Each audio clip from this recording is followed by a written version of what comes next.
Mikey and Rinne stay in. Oh yeah.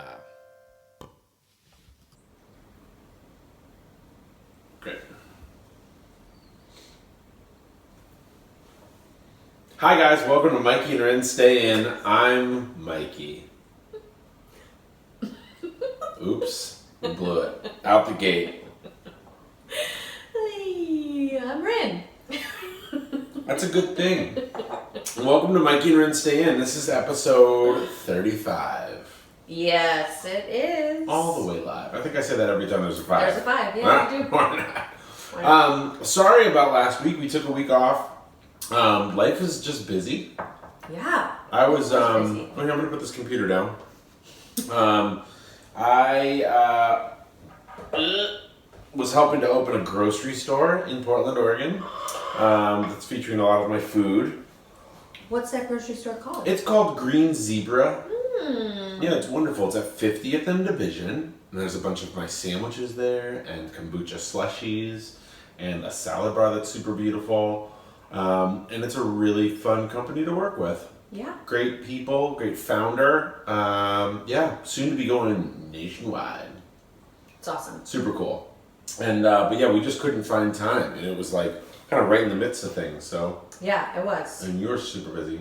Yeah, work was busy. I mean, Mikey and I try and carve out this time. I work on Saturdays, and he's been working on Saturdays too. So yeah, it's been a little crazy. I know. So we hope that you were maybe able to catch up on some eps that you missed, or that maybe you listened to your favorite interview again.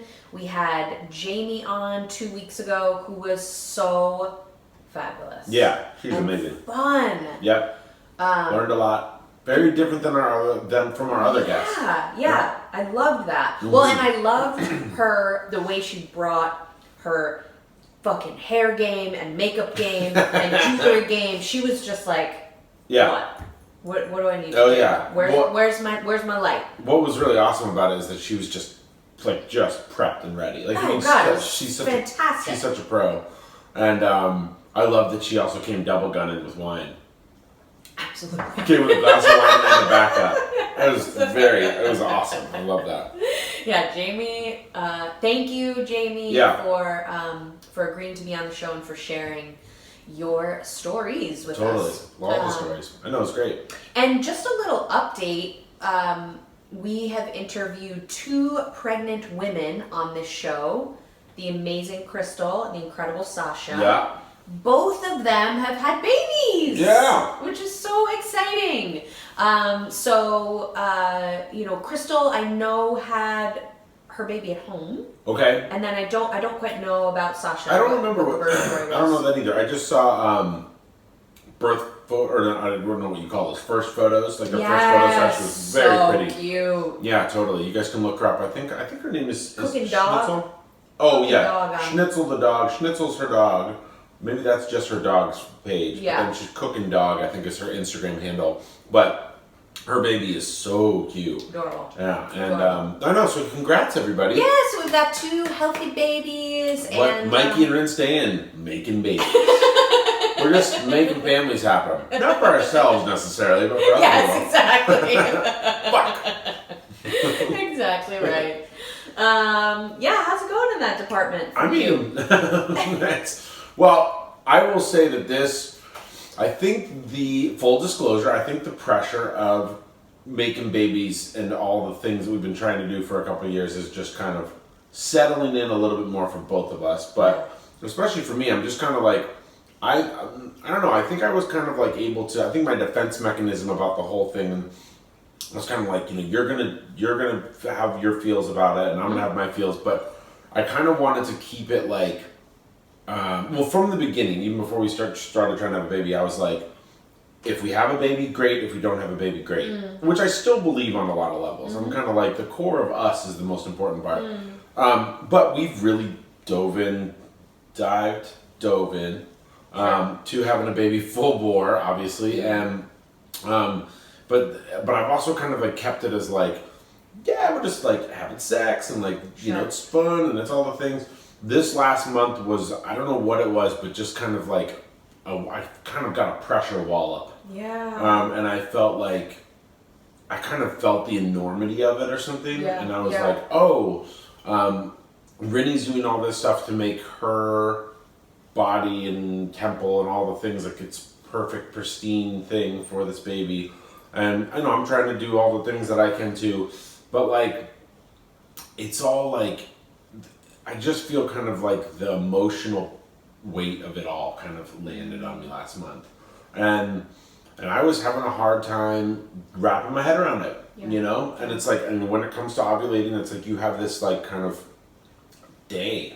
Right. A couple day window. There's Sure. one day where it's really important. Sure. And I, you know, and I was just like, I felt really sad. I felt really just like anxious and, yeah. And, you know, for TMI or whatever, we weren't able to have sex that day. Yeah. You know? Yeah. And it's just like, I don't know. And it's something that is relatively new for me. I mean, it's kind of like a personality thing that I'm like, you know, I'm kind of always down, always ready. But it's just, I think that it's like, we're talking about a lot of things in the show. Yeah. And it's like, the struggle's real. Like, pressure is real. You know, I think that there's, like, you can always find a way to express the way that you love to your partner, you know?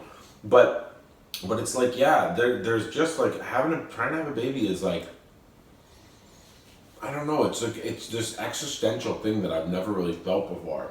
And I felt like there was, I don't know, for whatever reason, it just walloped me this last round. And we went to the beach, we went on this vacation, we had a bunch of fun times, quote unquote, and had a bunch of sex, and that was great.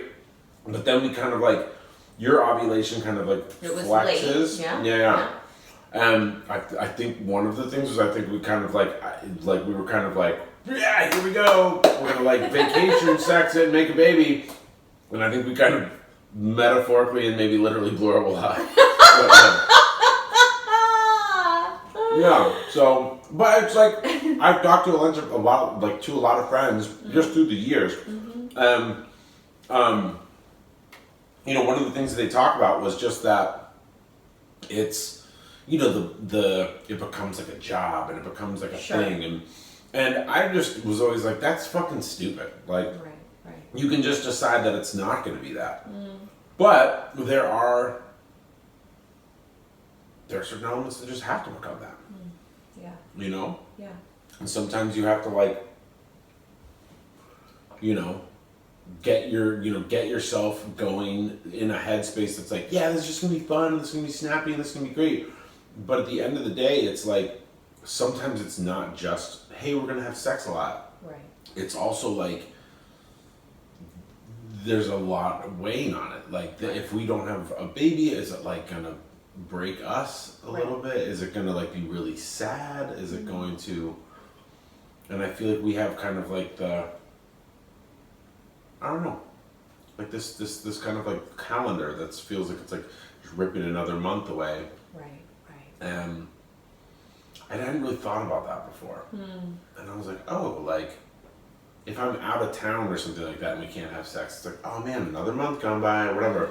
But it's also like, what happens if you're like, I don't know, super sick and like don't want to have sex, or if you're feeling super anxious. Like, I was just about to open the store and feeling all these things, like life pressure, work pressure. I don't know. Yeah. It doesn't matter on like a random night if you're just like having sex and you're like, ah man, I don't know. Just like, we'll work it out some other way. Totally. But it does matter when it's like, oh, this is the one night we have to hit the target. It's just interesting. Yeah. And it's something that a lot of my friends told me, but I hadn't really gone through. Yeah. So. Well, thanks for sharing it too, because I think it.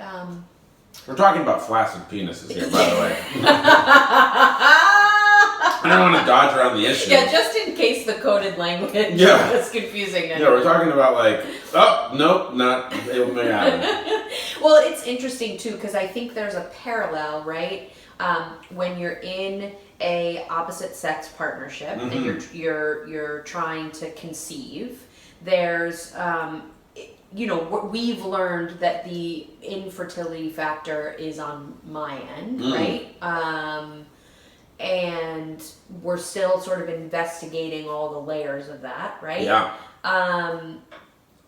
And so there's a big part of that over these couple of years I felt, like called my womanhood into question or something, right? It's like the most yin, feminine, whatever thing that you can do, right, in my mind. And so not being able to do that has been really difficult.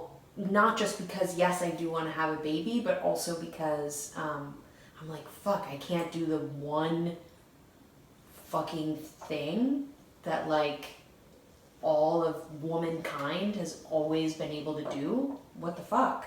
And then, for the first time, I think that you felt a little bit like that too, totally. Right? That it does, that it sort of calls into question your quote-unquote manhood. No, it's true. Totally. And so, yeah, so it I think it was really interesting to kind of share that almost. Totally.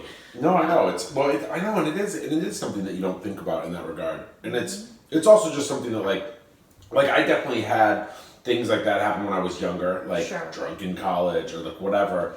And and it's just, I don't know, it's just something. But it's like one of the things that, if anybody really knows me, one of my brands, one of the key elements to the Mikey brand is I'm horny. I'm just a dude that's like, it's all the things. I love being with you. I love being sexy. I love all that stuff. And so to have a kind of like existential kind of punch to the gut where I was kind of like, okay, so where my head went was, if we can't have sex, like down to the core of it, like if you can't get erection, can't have sex, then you can't have a baby. So I could single-handedly ruin all of the work that we've done by that. And I was just like, oh my gosh. And and also at that moment, I was also kind of thinking about, from a work perspective, I was like, we were opening this store that had like 30 recipes of mine, and I was like, oh man, I could single-handedly make this company fail. And it was all happening within like 3 days. This was all at the same time. Totally. And I was like, oh boy, I don't know. I'm feeling like there's just a little bit too much resting on me right now, I haven't felt that way before. So, anyways. Yeah. Well, I think it's really cool, Mikey, that you've sort of opened up that conversation. Yes. Yes, this is a podcast where we talk primarily about women's reproductive health, but it's I don't know. That's just another, I think, sort of taboo topic. That, of course. I applaud you. Well, people, and it's like, please feel free to reach out to me on Facebook and write me messages or text me or whatever and say, how's it hanging? Oh my God. And by the way, it's back up in Rock But I'm just saying that, like, there's, of course, it's like you're not supposed to talk about that sort of stuff. Sure. Yeah. And it's like, and it does be like, and it is like, oh man, the kind of one thing that you're supposed to bro it out. Right. But yeah, you had one job. You had one job.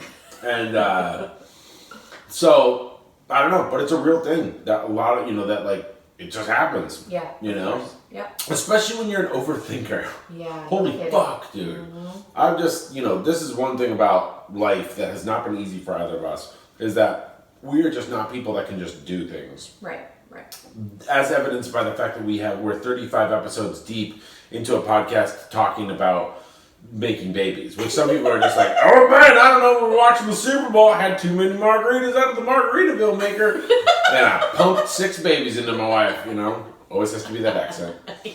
But it's like, of course, we overthink everything, and so it's like, I think I just like went down a rabbit hole like I do about everything. Job stuff, or like where we should live, or any of this stuff. So, I just thought it was an interesting thing to talk about. And I'm also totally I'm a fucking open book about stuff, so yeah. Do you want to tell people what's squishing around in my mouth while I was thinking that. Kind of nervous telling that story? Oh. I know, I was a little bit. No, I was like kind of like, do I want to tell the story? Is it like too revealing? Is it, you know, there's like kind of Good for you, the dude Mikey. part of me that's like, you're not supposed to talk about that shit. Right. No. Good for you. It's just got a huge hog. It just most of the blood from my body has to go into it, so I pass out most times when I have an erection because it's like filling up a bathtub, a pool, like filling a hot tub. Yeah. I like what you did there. You ended on a joke and talking about how big your hog is. Yeah, but just so that what I also stays did in at the end was people's I compared my penis to a bathtub, then I was like, no, a pool. And then I was like, no, a hot tub. Let's be realistic. Let's land somewhere in the middle. Yeah. I don't need to be too hyperbolic. But also the bathtub, too tiny. So yeah, what was It was a water bill joke, basically. sloshing around in Mikey's mouth is our Eat Your Feelings snack this week. This is something I whipped up just right out of the fridge with stuff we have lying around. So these are, would you call it like a... I call it a blondie. Blondie-ish? Sure. Yeah. So it's a grain-free blondie with really simple ingredients. So basically almond butter is the base. And then we use some Lily's stevia sweetened chocolate chips. Yeah. And then it's actually a vegan blondie.